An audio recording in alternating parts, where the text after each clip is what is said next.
Today's guest used to mow lawns for a living. Now he's the founder of GreenPal, an online service connecting homeowners to lawn care professionals. And here's the kicker.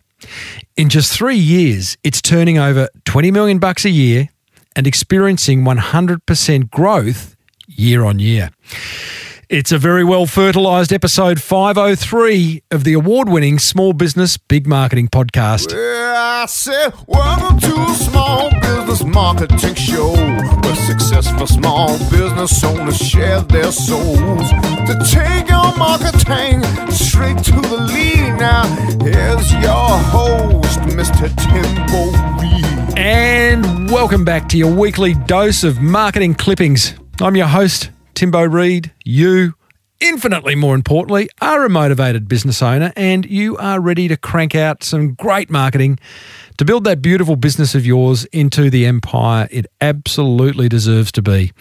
And if that's not enough and you are itching to fast track your marketing, then let's get personal with a one-on-one coaching session which you can book over at smallbusinessbigmarketing.com.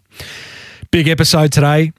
Tennessee gardener turned e-commerce guru Bryan Clayton joins us to share how he's created the Uber of lawn care. This week's Monster Prize Draw winner shares how he's grown his barbershop thanks to an idea from this podcast, and I let you in on next week's guest. As per usual, team, there is marketing GOLD dripping from the ceiling over here at Small Business Big Marketing's HQ. So let's get stuck right in.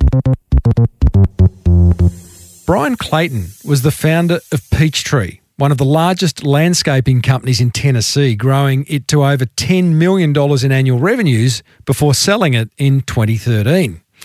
He's now the co-founder of the 3-year-old GreenPal business, an online marketplace that connects homeowners with local lawn care professionals.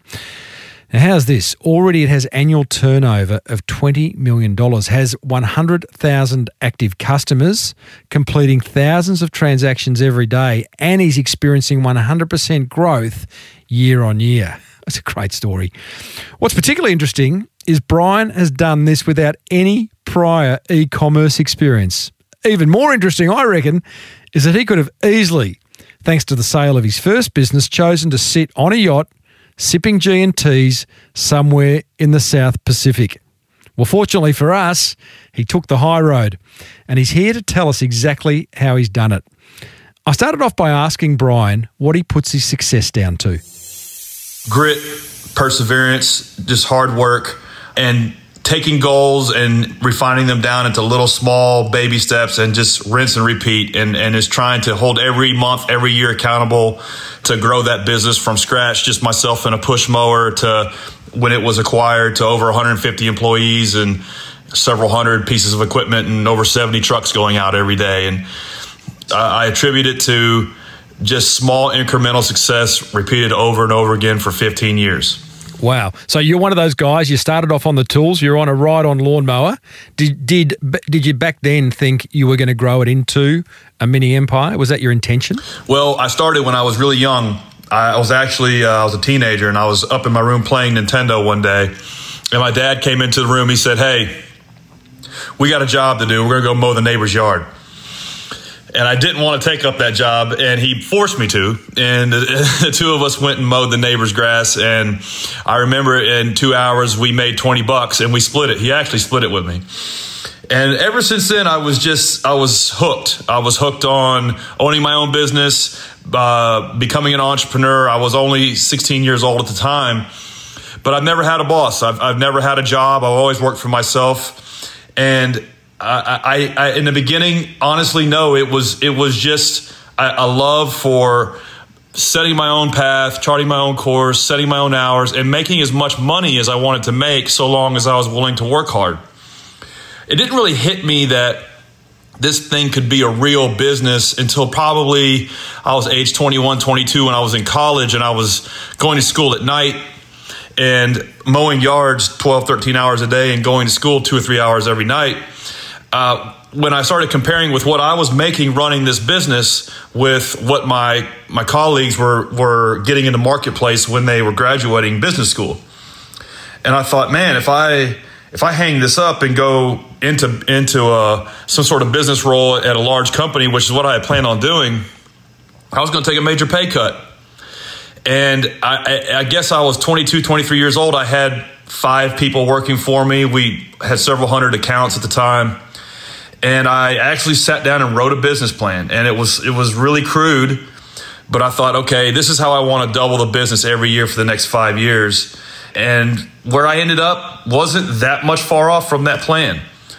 And I had to learn a lot of things the hard way through trial and error, because back then in the late 90s, early 2000s, we really didn't have access to a lot of the things that we have today, the podcasts like this one, YouTube. And so it took me years to learn how to become a business owner, a successful entrepreneur, a good leader, a good manager. But over time, I just got better and better and just continuously tried to level up. As you were growing PeachTree, what was the biggest mistake you made? Well, there's hundreds. The biggest one was in the early days trying to refine my sales process and then trying to delegate that to a sales team. It took me literally 7 years to figure that out.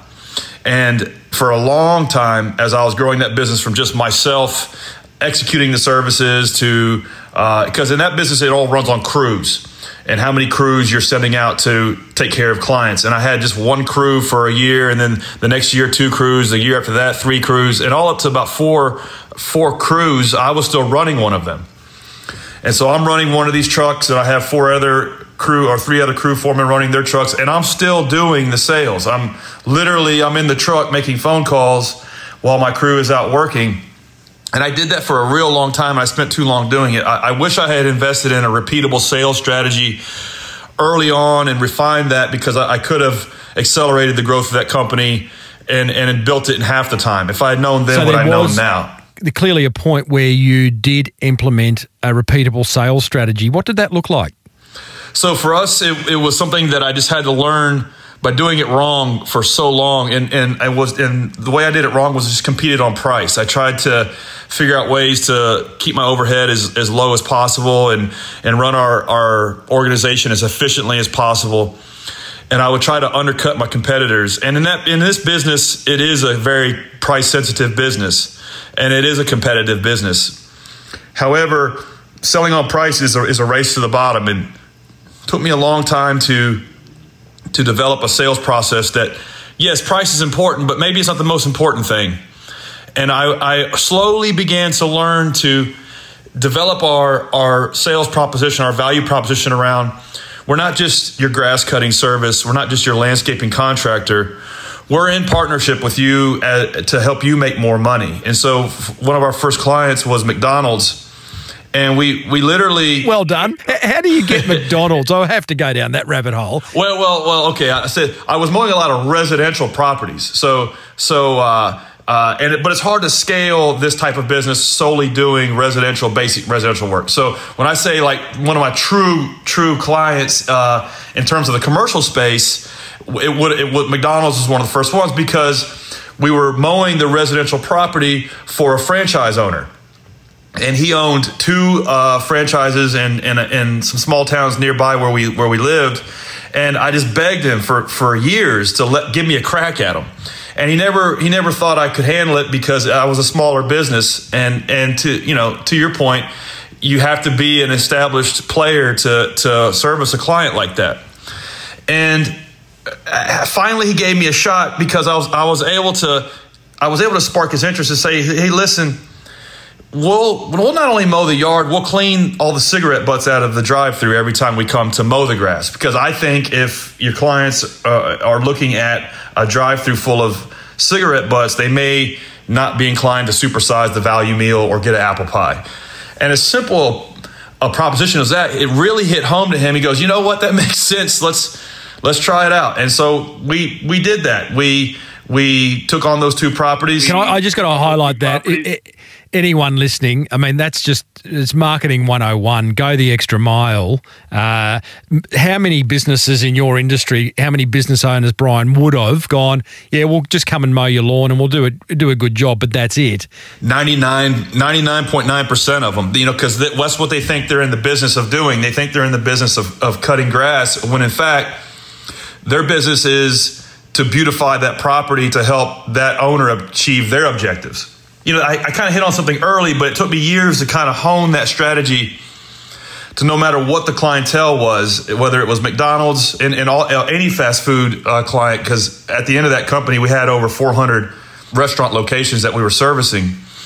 But for, let's say, an apartment complex, if you say, listen, what is your vacancy rate? What's your occupancy right now?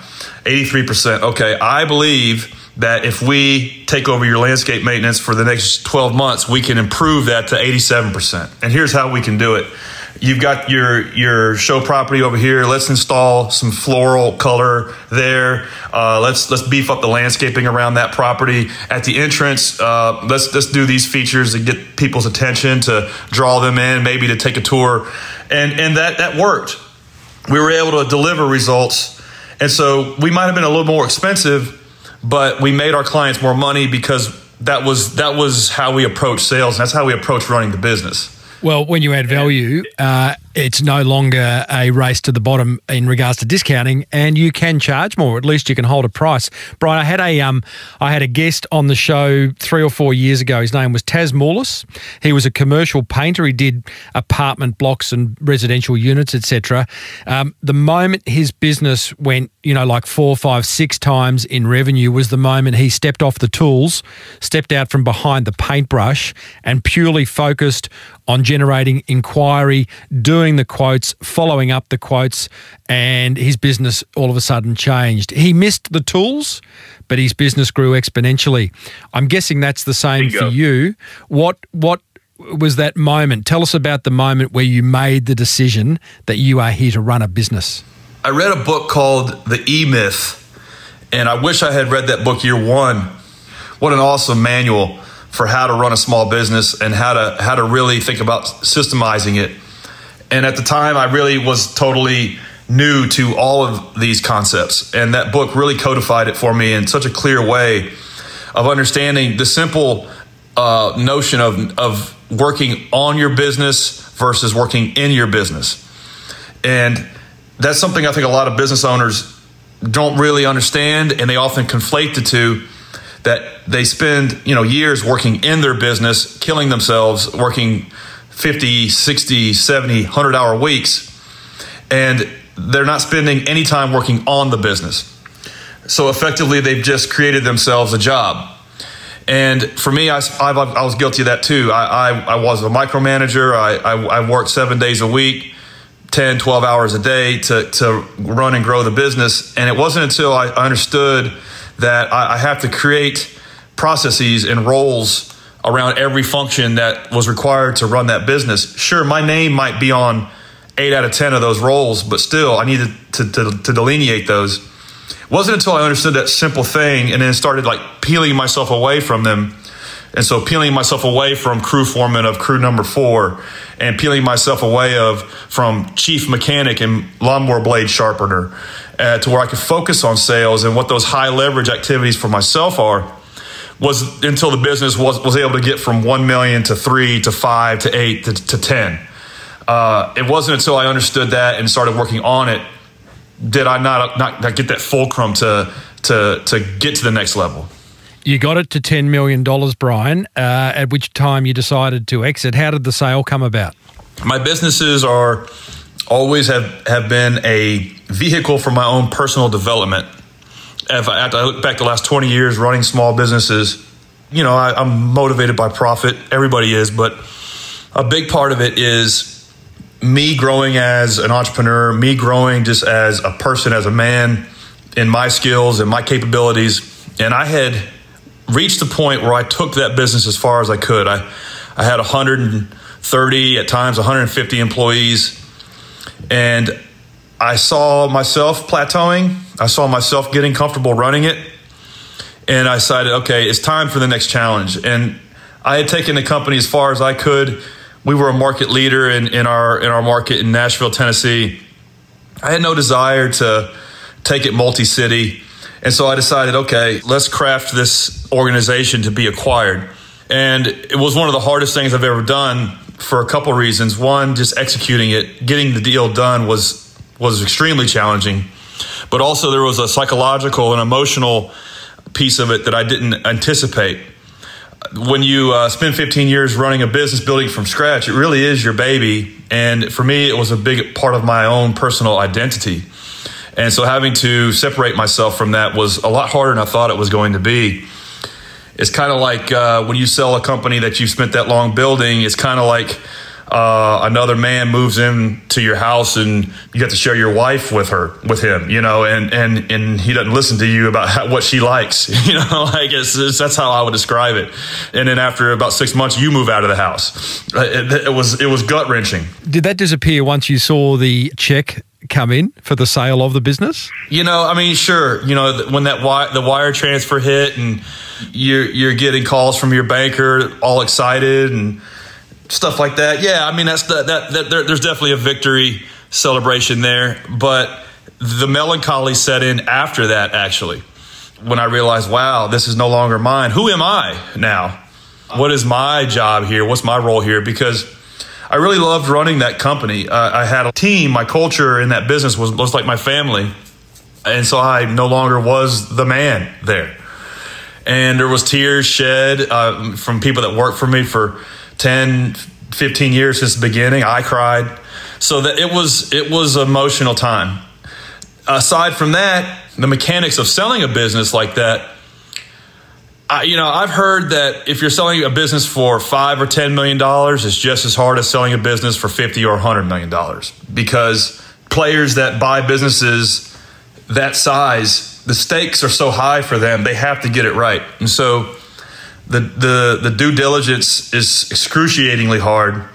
It took 60 days of just poring over every canceled check over the last 5 years and all of our financials, and that was hard to do. There was a lot of what they call retrading throughout the process, where you have a term sheet in the beginning, but then as the sales process goes on, there's a lot of renegotiating of those terms, and you have to really step up and hone your negotiating skills on the fly. At least I did. So it was a very stressful time, but got it done.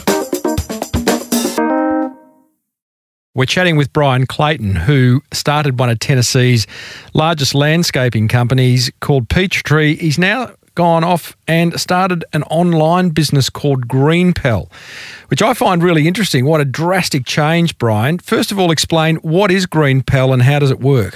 So GreenPal in one sentence is kind of like Uber for lawn mowing.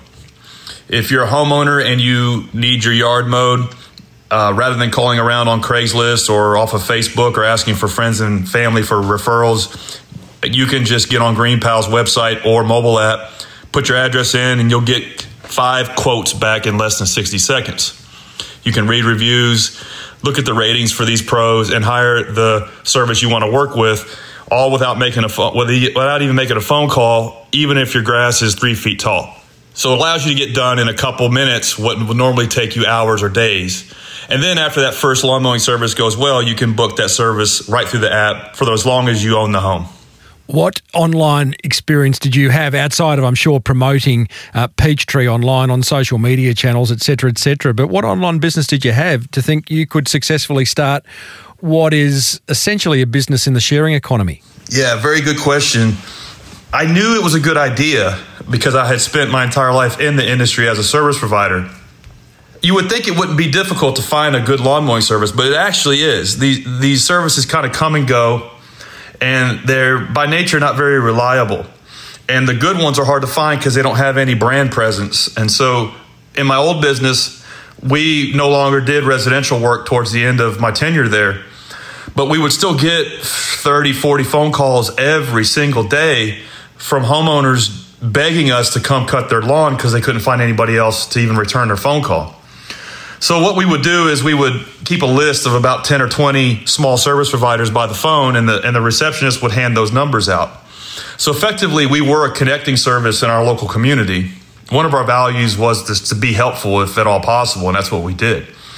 And so I saw that, and after taking 6 or 7 months off after selling my business, I thought, I'm looking at what ride sharing is doing for the taxing industry, Airbnb is doing for accommodations, and I thought this is just a no-brainer. It's going to exist. So I had the idea right.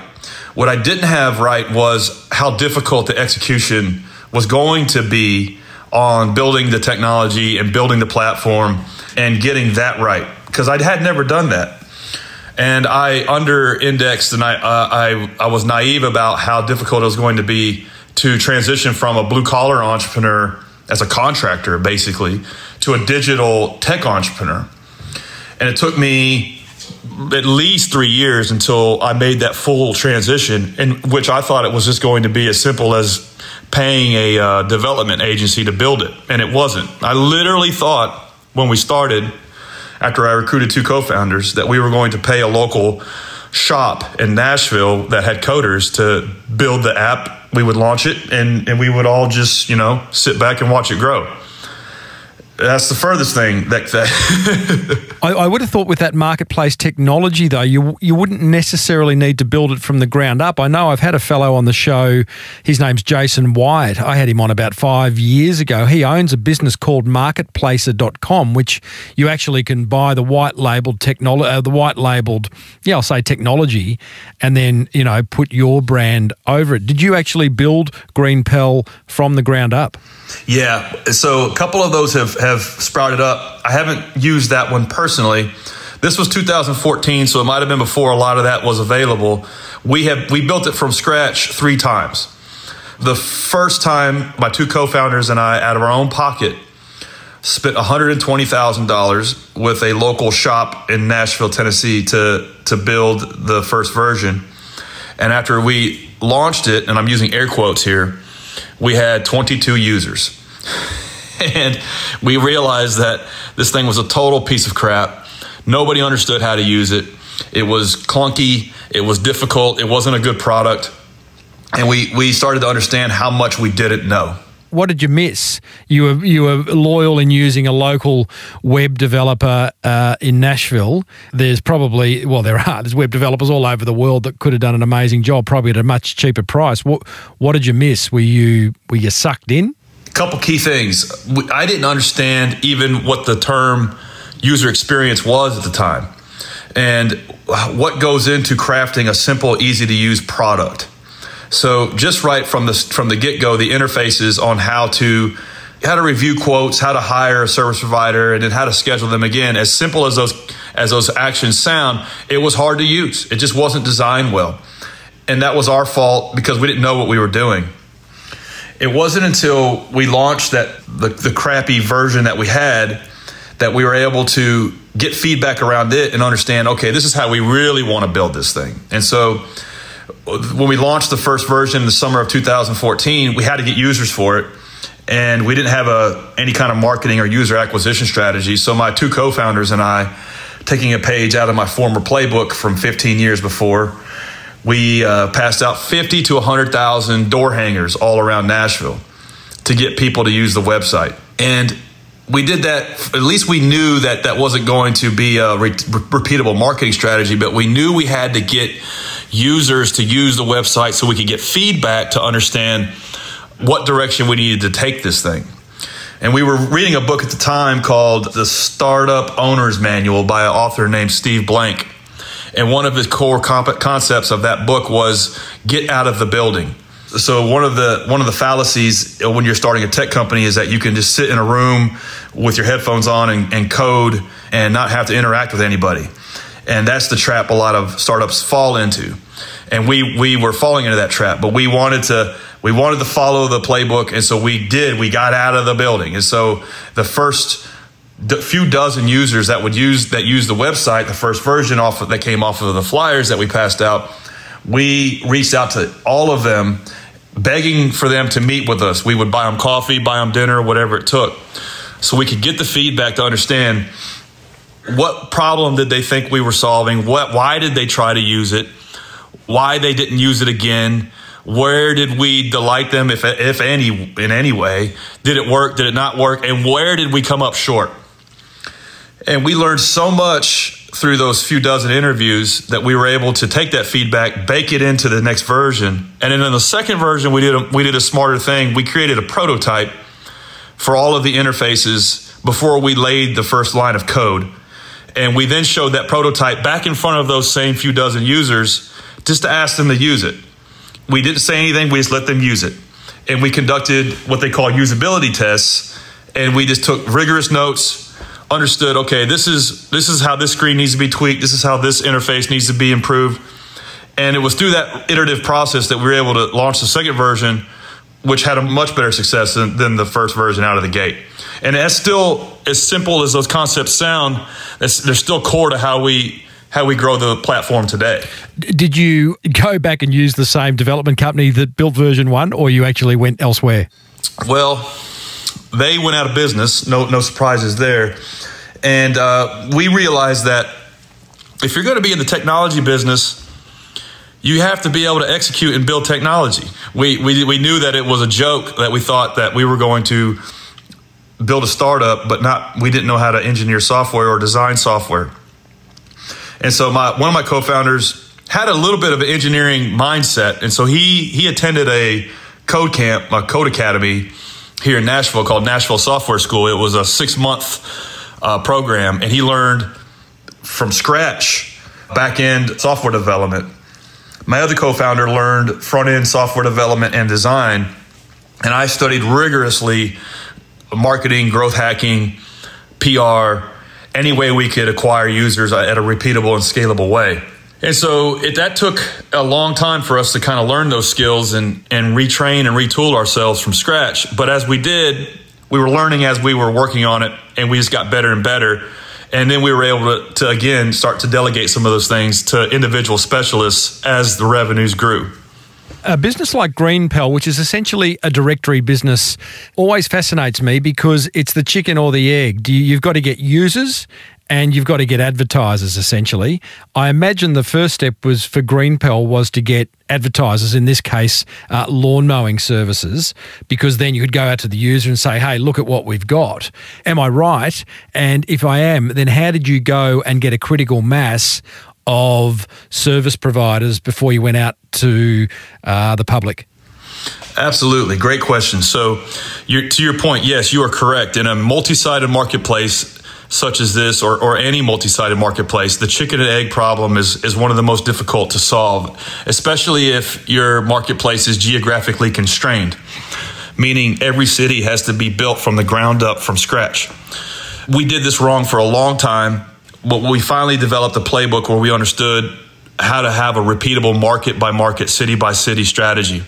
And what we came to understand was, especially in the early days, your early adopting vendor users or partners, you have to treat them like gold, because you have to convince them and sell them on the vision that you can drive them enough meaningful material business to improve their business, and buy enough of their discretionary attention for them to hang around for a few weeks or a few months while you have them onboarded onto the platform to then go and get the consumer side or the demand side. So it's a delicate orchestration, a delicate balance to finesse your way through, especially in the early days. A lot of it's hand cranking and hand-to-hand combat. Our first market was Nashville, Tennessee, and we would call every lawn care service that advertised on Craigslist because we knew they were hungry, we knew they wanted more clients, and we had a better solution for them. And they didn't have to post another Craigslist ad ever again. We were going to drive them clients for free. And we were able to get a dozen or so that would listen to us. We met with them. We explained to them what we were doing. We onboarded them by hand, made sure their profiles looked good, took great pictures, wrote their bios for them. It's basically curated and white gloved them onto the platform. Then we went to work on acquiring homeowners to pair with them, and we were able to create that spark. And here we are 6 years later. We have over 200,000 homeowners that use the platform on an ongoing basis to get their grass cut. And our best market is still Nashville, Tennessee, even though we're nationwide in the United States, because it was the first one we launched. GreenPal is totally nationwide, is it? It's totally nationwide throughout the United States. We have a little further deeper to go in the United States in terms of mid-level markets. You know, your 60,000 to 100,000 population cities. But we want to totally saturate all that and then expand into Canada, hopefully next year. Wow. It is both a website and an app. So I guess there's some organic kind of traffic that you're getting. But how are you actually getting the name out there? Do you have a massive marketing budget? Are you advertising on TV and radio? How are you actually getting businesses and homeowners to use GreenPal? Yeah, so one of the early lessons we learned was that passing out door hangers was not a repeatable user acquisition strategy. I still have painful nightmares about that. In fact, to this day, I can walk up to a door with my eyes closed and I have the muscle memory on my fingers on how to hang one of those door hangers. I can still do it. You can't teach that. Yeah, and my co-founder actually got bit by a dog while we were doing that. So yeah, you don't want to have like 10 users for every dog bite. No. We learned really quick early on that we had to test out different channels for marketing and digital channels. And keep in mind, we've bootstrapped this business from scratch. So we've never taken on any outside capital. So a lot of times these startups will raise as much capital as they can and just spend it on user acquisition. And sometimes that works, but most of the time it doesn't. And so for us, we've had to organically acquire our users. And the best channel we have found for that is search. So if somebody pops into Google lawn care service near me, or lawn care Chicago, or lawn care Nashville, lawn care Tampa, or whatever, we pop up usually number one, sometimes number two. And through that, we're able to acquire that user who has the need. They've made that inquiry and they come to our landing page and hopefully understand our value proposition in 5 seconds or less. Onboard them as a user for free quotes, and if they like what they see, they can hire one. For us, early on, we made the bet for search engine optimization to be our primary channel. And if you do that as a startup or even as a business, it's going to be one of your core competencies. You have to really make search part of what your business does. And for us, we generate a tremendous amount of content around our business professionals that use the platform. We write bios about every single one of them, about what makes their business unique and how it relates to their city. We collect data, reviews, statistics from all of them. We understand the average lawn mowing costs in every zip code in the country. This is all data that we've collected just through the activity on our platform.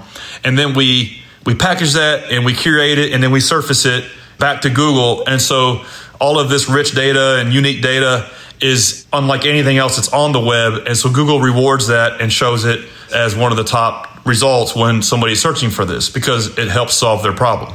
How are you divvying up the marketing requirements of GreenPal, Bryan? Do you have a dedicated agency for pay-per-click advertising? Do you have another dedicated agency for organic SEO outcomes, for above-the-line advertising? Or do you have one agency that does it all? So we started off just my two co-founders and I. Now we have over 20 employees in-house. And then we have a bunch of contractors that we use to get a lot of this stuff done.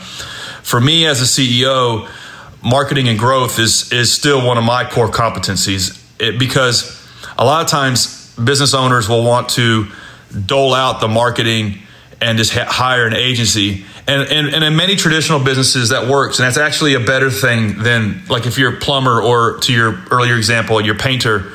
A lot of times it's just better for them to hire a good local marketing agency because they're going to do it better. But it's a little different in the tech space, because it's not marketing, it's growth. It's distribution. And those things are different. It's not like we're going out and buying billboards or print ads or TV ads. We're literally crafting our product in such a way that it's able to grow itself. These decisions are not just made from like a CMO or a marketing agency. They require the engineers, the designers, the data architects, the front-end coders, the content writers, everybody. And so me as a CEO, I have to pull all of these resources together and focus them all on one objective, which is, okay, we're ranking, 2 and 3 on these markets landing pages. Why is that? And we have to literally pull all 6 of those disciplines together to improve it so we can grow. And we can't outsource that. All of that has to be done in-house. And I think that's one of the keys to our success, is that we outsource what we can, we delegate what we can, but we keep in-house things like product design and growth and marketing all in-house, and make those our core competencies. What's been the most challenging part of growing GreenPal? Where do I even start? So It's a good thing I didn't know how hard it was going to be, because I never would have done it. But I'm glad I did, because I'm not the same person today as I was 6 years ago when I started it. To my point earlier, my businesses have always been a forcing function for me to level up, to grow.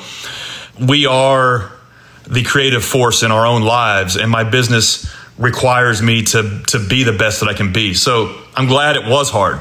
But in the first 2 or 3 years were just excruciatingly challenging, especially bootstrapping that business, and very humbling, because you got to think, I went from having a company that's doing $10 million a year that we basically were telling people that we didn't want their business, to then less than a year later begging those same people, hey, try my new product.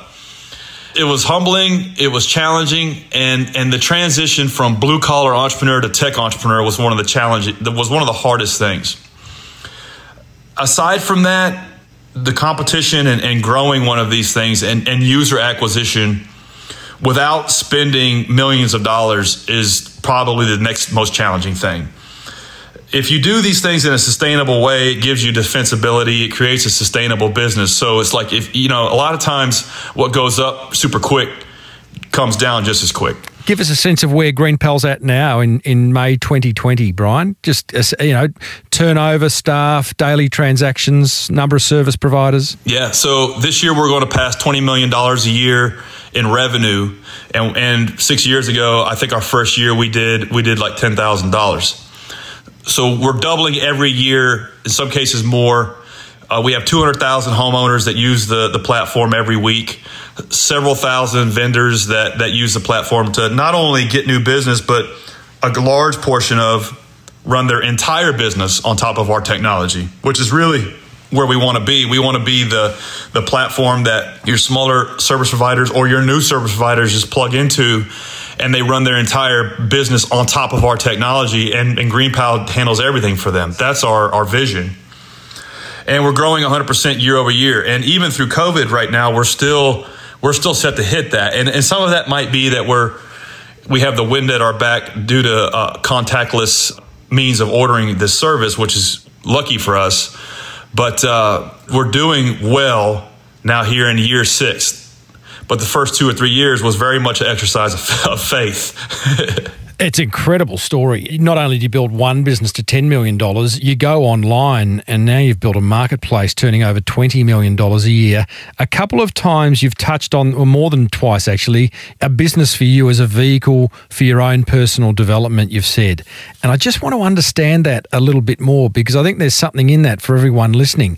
What is an example, a specific example of how your current business in GreenPal is your way of developing to become a better person? So one of my favorite quotes is George Patton, and he says, if you're not gaining ground, you're losing ground. When I sold my last company, like I told you, I took a few months off, 6 months off, and I began to realize, like, there's only so many beaches you can lay on. And I started getting stagnant. And what I learned was, oh man, my joy comes from just winning.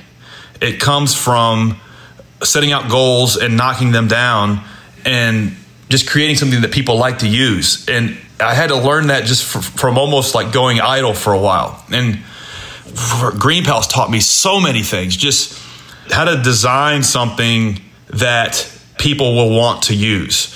And so the marketplace is such a tough critic of what it is you're trying to do, because if what you're doing sucks, then they're not going to use it. But if what you're doing works, people are going to use it. And so for me, it's taught me so many things around product design, user experience, how to craft a design that how to craft a product that people will use and come back and keep using. And then also just the fun of creating a platform that small business owners can use and improve their livelihood with. It has given me access to that I didn't have at scale in a way beforehand. So many lessons, so many things, so many experiences. Are you going to take GreenPal global beyond the borders of the United States? Well, I wonder about that. I listened to an interview with Reid, the CEO, founder of Netflix, from about 10 years ago, and somebody asked him that same question. And at the time, he said, no, there's just so, like, we need to dominate our own country first before we even think about going international. And he said at the time, he said, you know, we can 10X here before we even need to go international. At the time, I think they had like 30 million subscribers, and it wasn't until I think they reached like over 100 million did they go international. So, you know, I think we're probably going to follow that methodology of, until we have completely saturated North America, there's really no reason to go international. As sexy as that is, I think it's a fallacy that a lot of startups fall into. They are drawn to the allure of becoming an international company, and they spread themselves too thin, and their value proposition gets diluted. And a lot of times that value proposition is localized. So the problems we solve in Nashville, Tennessee are probably going to be a little bit different than in the UK or in Australia. And so we probably need to go as deep as we can in the United States, and then move into markets like those, which we have on our radar, but it's probably years down the road. I then imagine the answer to the next question is a no as well, but you've built the technology. You've now got this marketplace technology that's working beautiful for lawn care businesses. There is every reason for you to then kind of apply it to every other service provider, plumbers, electricians, handymen, accountants, you name it. What's stopping you from doing that? Just you want to focus on your niche? Great question. So that's also another tempting trap I think a lot of startups fall into. You know, there is no Amazon for home services, because every one of these services is just so different.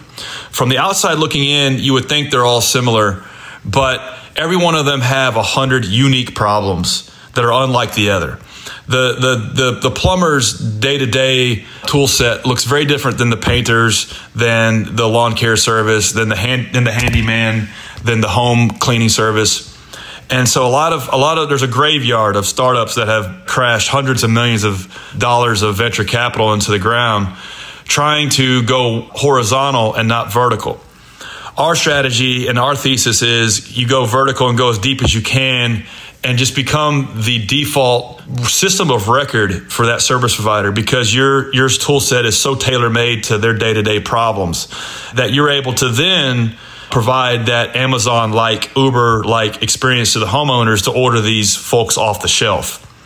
If you don't go deep on the vendor side and on the supplier side, you can't provide the Uber experience to the demand side, because you don't have that engagement. Yeah, I totally agree with that. And Bryan, as you Yanks say, there's riches in the niches. So you're focusing on a niche. I love it. I've never heard that one. I have my OCD has to ask you one last question before I let you go. The business is called GreenPal. The website is yourgreenpal.com. GreenPal.com is available. What is going on there? Oh man, we've tried to purchase it. In the early days, we were maniacal about it. We literally thought we have the trademark for GreenPal as well. And in the early days, in the first couple of years, we used to really beat ourselves up about it around, we have to acquire that domain. It was almost a fallacy, because yes, it's a nice thing, obviously, but it's not the thing that's going to keep us from starting and keep us from growing. And so as the years have gone on, we've reached out to the owner a couple of times. It's the conversations haven't really gone anywhere. I'm sure at some point we'll work out something, but for us, when somebody is looking for us, they just type GreenPal into Google. They don't type usually the entire URL out. So it hasn't been a critical thing for us, but at some point we'll probably get that fixed. Well, Bryan, from yourgreenpal.com, if you're listening to this and you're in the States and you need your lawn mowed, that's where you need to go. I think it's a really wonderful story, your journey actually, Bryan, as a small business owner on both counts, and maybe I can get you back on the show when you decide to start your third business. And mate, based on your track record, I'll throw you a few dollars in equity if I could, because you sound like you know what you're doing. Thanks for sharing. Hey, I had a lot of fun. Well, there you go. GreenPal founder Bryan Clayton. What a solid bloke. Here's what grabbed my attention from that chat with him. Attention grabber number 1. You never know who knows who. It's a great story he told about one of his lawn mowing clients being a franchisee of multiple McDonald's stores. Then he gets that business. So, you sometimes just don't know who you're dealing with, and they could be your next big client. So I guess treat everyone with a certain level of respect, which I know you do. Attention grabber number 2. I love his idea of going the extra mile. Simply offering to pick up the cigarette butts in the Macca's drive-thrus further endeared him to his client and attracted more Macca's franchisees to use his services. I think the question he was asking too in doing that was, what business are you in? And he said, we're not in the lawnmower business, didn't he? He said, we're in the business of helping others make money. And such a simple thing, it gets him a whole lot more business. Attention grabber number 3. I loved his idea of getting out of the building and meeting your customers face to face. We've spoken about this a lot of times on the show. And the great questions to ask, as Bryan said, where did we delight you? And more importantly, where did we come up short? Get out there and eyeball your clients once COVID-19's out of the way, of course. That's what grabbed my attention. Whatever grabbed yours, be sure to block out some time and implement it. Come on down. It's Timbo's Monster Prize Draw. It's time to reward another motivated listener for taking some serious marketing action. And today's winner is... I love this bloke's name, Sam Squires of the Backbone Barbershop on the sunny Gold Coast. That's just like, that name, every barber should be called Sam Squires. It's just like, it's a barber's name. Yes, I'll have a haircut from old Squires, me boy. Here's what he has to say. Hey, Timbo, my name is Sam Squires. Yes, I know that now. And I'm the owner and operator of Backbone Barbershop, a modern bespoke barbershop on the Gold Coast. I've used great tips from a number of your podcasts and love to apply different techniques to my small service business. The local SEO tips from your 2-part podcast was almost a Bible when we set up our shop on Google Business and social media and our booking system pages. And I also enjoyed the awesome greeting tips from the episode with the lads from Scumbag Barbers. They're the barbershop that I go to in Noosa. Yeah, they had some great tips about making your customers feel welcome from the get-go. Keep up the amazing work, Timbo, and thanks for so much knowledge and ideas. Cheers, Sam Squires from Backbone. How's this for a website address? Backbone-barbershop.business.site. Anyway, that's his address. Hey, Sammy, you're a winner, mate. Get some Lies, non-alcoholic spirits, Jamie Mustard's book, a Bonjoro license, vouchers for Flora and Fauna, Tradies underwear voucher, Mr. Lee's Noodles. You get promotion on this show and a backlink in the show notes. Got to love that. That'll help you with a bit of Google juice. Everyone else, if you have learned something from this show, email me, tell me what it was, how it's impacted on your business. If I read it out on air, you win. That brings us almost to the end of episode 503 of your favourite marketing podcast. A reminder that you will find plenty more where this came from, plus my entire archive of episodes and blog posts, which are full of ideas to grow your business, is over at smallbusinessbigmarketing.com. Next week, we catch up with a fellow with the help of his wife who has created a global shoe brand. Yep. Not the guy who created Crocs, but not far behind, let me tell you. If you're getting value from listening, then please let other business owners know about it. This podcast was presented by me, Timbo Reid. Until next time, thanks for tuning in. Now get out there and take action.